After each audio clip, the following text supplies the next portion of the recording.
노년의 성관계를 가질 때 가장 문제가 되는 건 남성의 발기력이겠죠. 하지만 다음으로 중요한 것은 여성의 성교통입니다.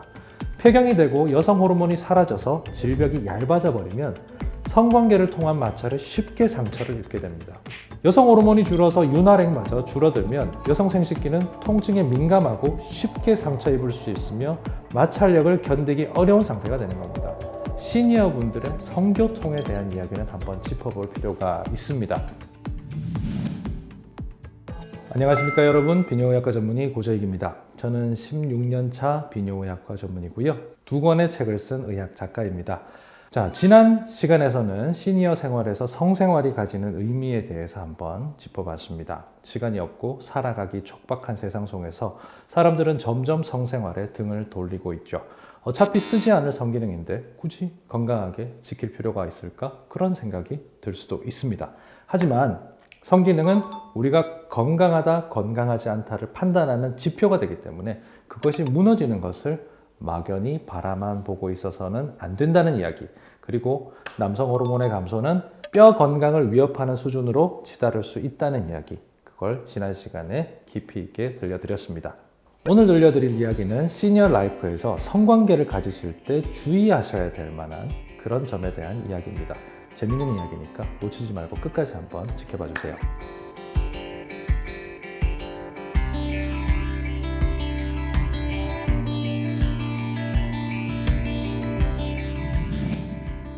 자, 대략 15년쯤 전의 일입니다. 제가 전공의 시절의 이야기인데요.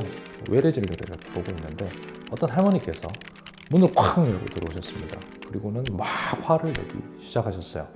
중요한 것은 제가 호출한 이름은 할머니 이름이 아니라 영감님 이름이었거든요. 그런데 할머니가 들어와서 화를 내시는 겁니다. 그래서 제가 할머니 왜 이러세요? 왜 이렇게 화를 내세요? 그리고 왜 오셨는지를 얘기하세요.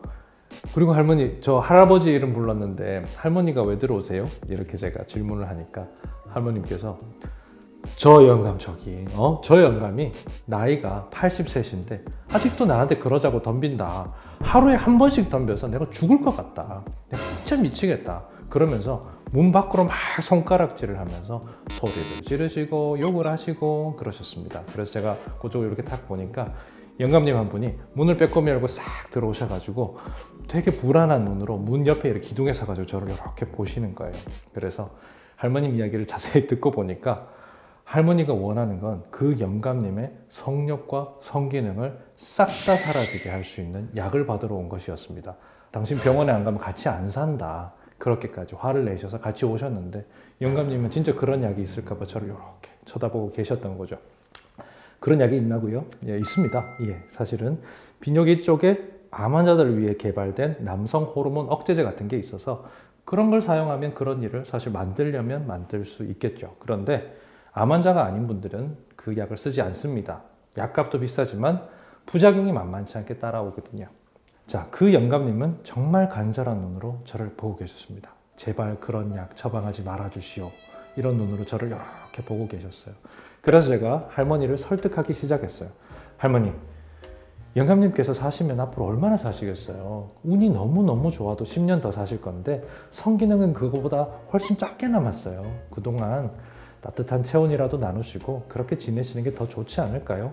지금은 정말 귀찮지만 영감님 먼저 가버리시면 어머님 마음 되게 안 좋으실 거예요. 그러니까 화 푸시고 사이좋게 지내세요. 그렇게 말씀을 드렸습니다. 그리고는 영감님을 끌어다가 앉혔습니다. 그리고 제가 말씀을 드리기 시작했죠. 영감님이 아셔야 되는 거는 할머니께서 아플 수 있다는 거예요. 나이가 많이 들어서 부부 생활을 하시면 젊을 때보다 되게 아파요. 그리고 영감님 연세에 매일은 과합니다. 영감님께서 멀쩡해도요, 할머니께서는 힘들어요. 속이 다친단 말이에요. 그러니까 절대 일주일에 2번은 넘지 마세요. 아시겠죠? 그렇게 설명을 드렸습니다. 제가 영감님을 붙들고 그렇게 설명을 드리니까 할머니께서 마음이 많이 풀리시더라고요. 그리고 할아버지께서도 일주일에 딱 2번만 그렇겠다고 약속을 하셨습니다.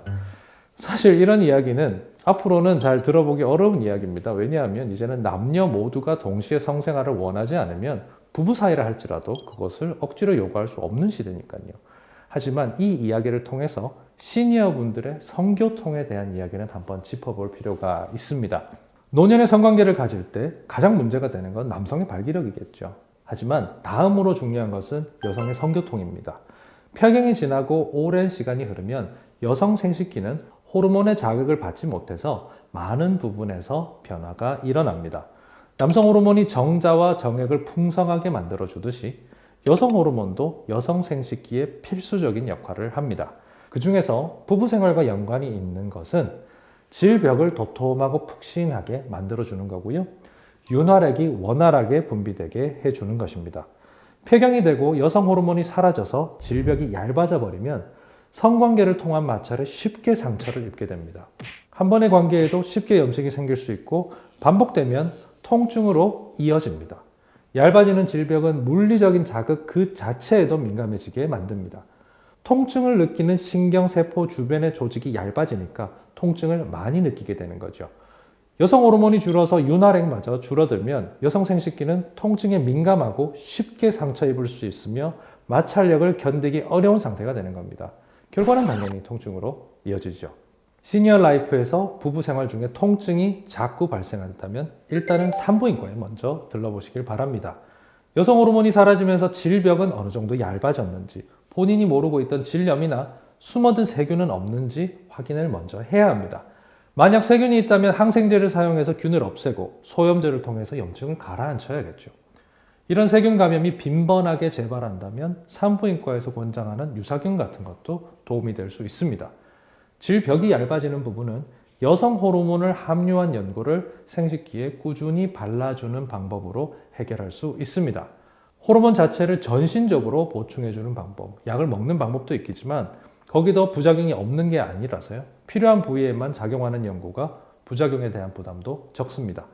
꾸준히 바른 연고는 여성 호르몬을 질벽세포에 공급하게 되고 이에 질벽세포 활성화가 일어나면서 수축에 의한 당기는 증상이나 통증은 줄어들 수 있습니다. 성행위를 위한 윤활액은 자연적으로 여성에게 분비되지만 남성에게도 분비되죠. 하지만 여성의 윤활액이 훨씬 중요한 역할을 하는데 폐경기가 지나면 여성의 윤활액 분비가 많이 줄어들게 됩니다. 이러한 문제는 윤활크림, 젤, 오일 같은 그런 제품을 통해서 해결할 수 있습니다. 그런데 인터넷에서 이런 물건을 어디서 구입하는지 익숙하지 못한 그런 시니어분들은 어디서 사야 될지 사실 좀 막막하실 겁니다. 해답은 약국입니다. 여러분들께서 자주 들리시는 약국에 가면 부부 생활을 위한 윤활제를 쉽게 구할 수 있습니다. 산부인과가 있는 약국이라면 훨씬 더 확실하게 구할 수 있을 겁니다. 사실 저는 인터넷에 파는 물건들을 편히 구입할 수 있는 젊은 분들도 관계를 가질 때 사용하는 윤활제만큼은 약국에서 직접 가서 유통기한을 보고 사용하시라고 이야기를 합니다. 우리 몸에 사용하는 비누나 샴푸 같은 것들은 사실 물 써서 씻어낼 수 있죠. 그래서 좀 오래된 걸 사용하더라도 몸에 큰 문제가 없습니다. 하지만 부부 생활에 사용하는 젤이나 크림은 모두 씻어낼 수가 없습니다. 많은 부분 우리 몸에 그대로 흡수되게 되죠. 그러니까 이런 제품들은 인증을 받은 기관에서 만든 제품을 쓰는 편이 옳기 때문에 믿을 수 있는 제품을 선별해서 판매하는 약국에서 그것도 유통기한 딱 보고 그렇게 구입하는 편이 옳겠습니다. 오늘은 시니어 라이프에서 부부 생활을 하실 때 어떤 점을 주의 깊게 생각해야 될지에 대한 이야기를 나눠봤습니다. 역지사지라는 말이 있죠. 서로 입장을 바꿔서 생각해 본다는 뜻인데요. 남녀에서 가장 확실한 차이가 나는 부분이 바로 성기능일 것입니다. 이런 부분에서 본인의 입장만 생각하고 상대방의 경우를 전혀 고려해주지 않는다면 그 관계는 그리 오래 지속되지 못할 겁니다.